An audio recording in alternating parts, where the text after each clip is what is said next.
Hi, everyone. I'm Jim Hounshell, and welcome back to the Old Radio Revival. Before we dive into today's restoration, I want to talk about one of the most satisfying moments in antique radio work: powering up a restored radio and watching those tubes slowly begin to glow.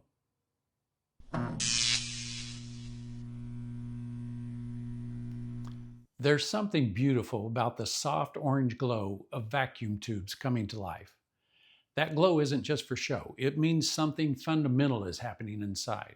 The filament is heating, electrons are flowing, and the radio is alive and ready to work.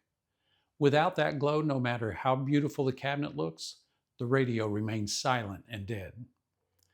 In the same way, when a person truly obeys the gospel and surrenders their life to Jesus Christ, something profound happens within them. The Bible describes our spiritual state without God as darkness, even spiritual death.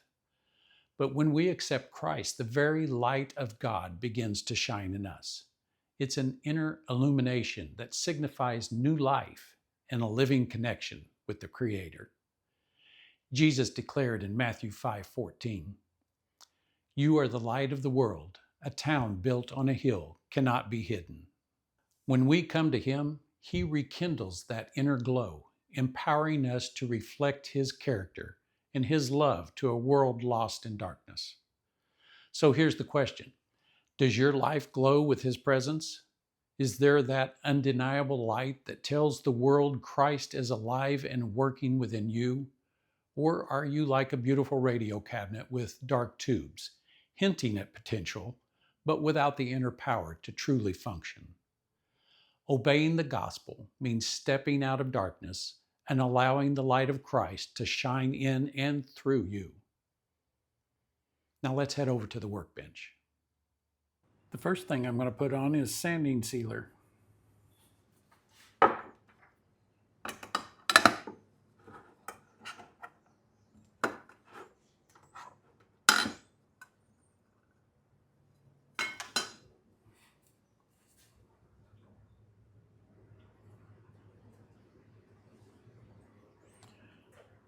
I'm going to put this on all over, and then we'll let it dry for about 45 minutes. Then I'll come back and lightly sand it.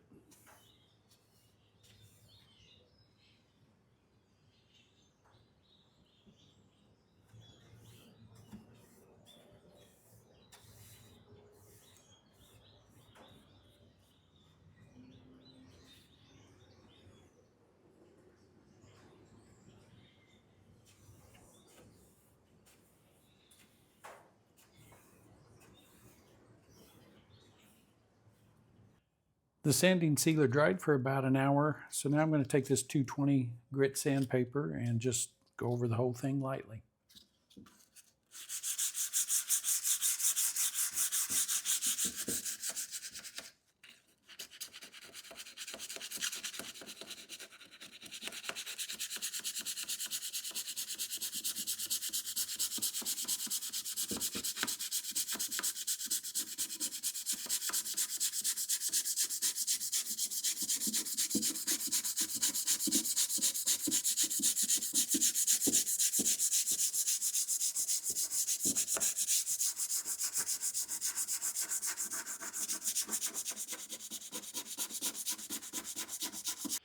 I went ahead and put a second coat on here, and so now I'm going to take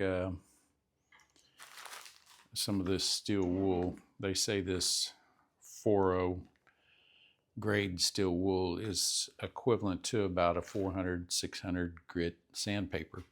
So now I'm just going to go over this lightly and smooth it up.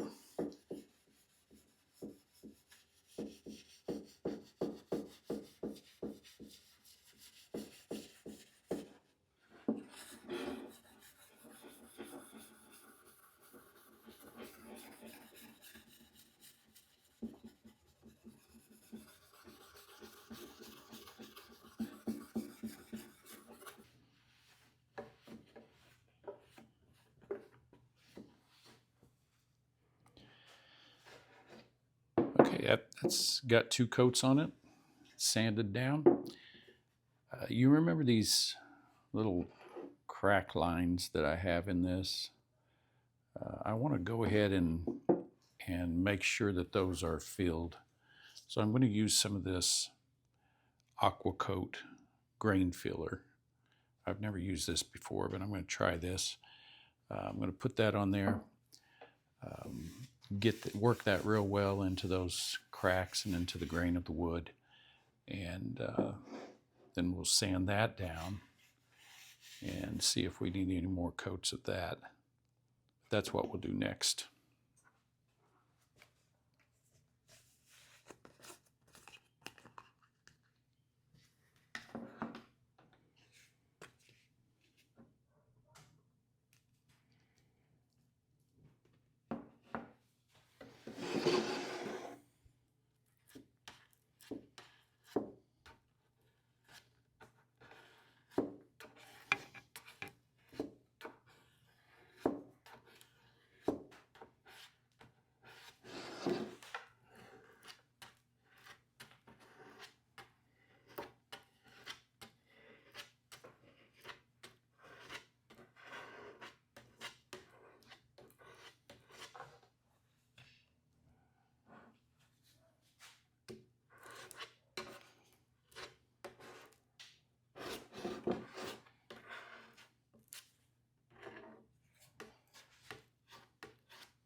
I got the filler on there, worked it into the pores and into these cracks, and let it dry for about an hour. Now I'm going to use this steel wool on it again, go over it and get it all smoothed out.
I've got 2 coats of that sanding sealer on it and a coat of that grain filler. And I think I'm going to put 1 more coat of this sealer on it before we start putting some toner on.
I'm ready to put some toner on it, and I think I'm going to use some natural cherry. I know that's a little different than probably what anybody else is doing, but I'm going to try it, see what it looks like. If I don't like it, then I'll just put something over it, make it a little darker. That's what we're going to try.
All right, let that dry for a little bit and then I'll do a second coat.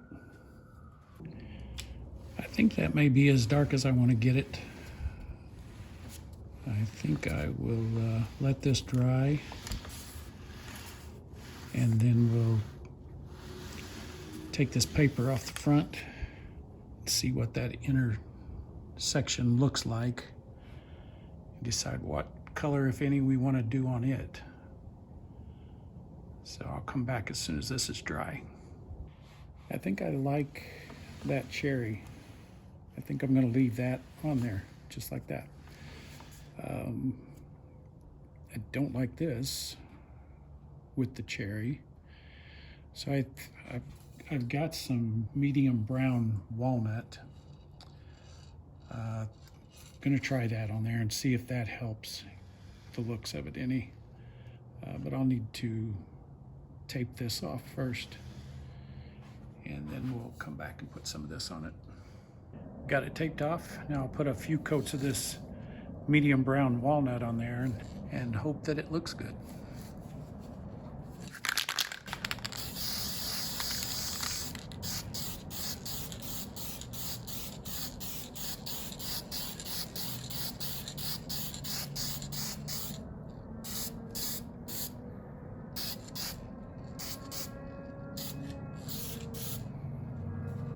I think that's as dark as I'm going to go. So I am going to let that dry for just a minute, and then I'm going to take this paper off and we'll take a look at it and see what it looks like.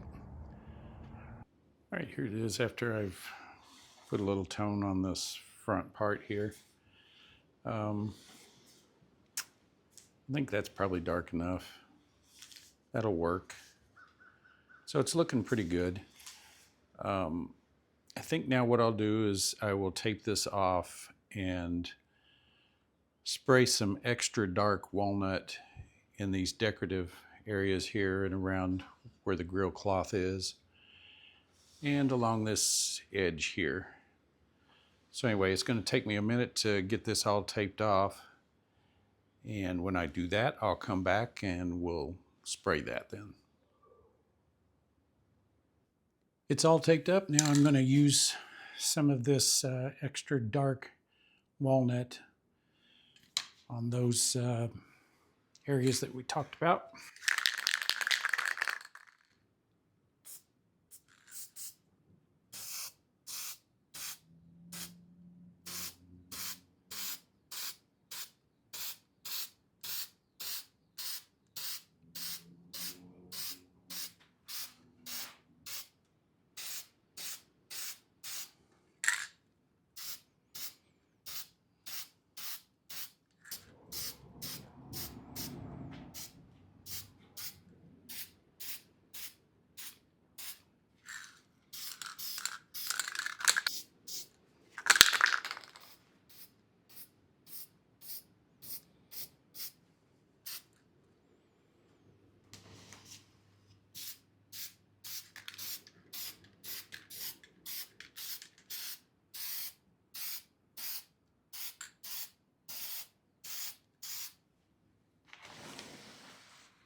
finally got all that tape off of it, and this is how it looks now. Got those areas a little darker around the edges. Also found that I'd used painter's tape and newspaper to tape this up. That painter's tape, which surprised me, left a little bit of that sticky residue on there. So I had to take some mineral spirits and get that off. And so anyway, I think that's all I'm going to do with this, except for I'm going to put a top coat on it, but I'm going to wait about 2 weeks to do that so that this really cures out well. It won't be 2 weeks to you, it'll be just a second, but that's what I'll do next with it. I've let this cure now for a while, so it's time to put a top coat on it. In fact, I started videoing me putting the top coat on with disastrous results. So now I'm going to try again. What I started out with was this polyurethane spray. And it was like dipping my fingers into a can of polyurethane and then just splashing it on here. It wasn't a fine mist at all. And it just really ruined things, in my opinion. So I ended up having to sand that all off again. And now we're going to try again, only this time I'm just going to brush it on. Not really what I wanted to do, but I'm going to brush it as opposed to spray it. So that's what we're going to do today.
All right, here it is after 3 coats.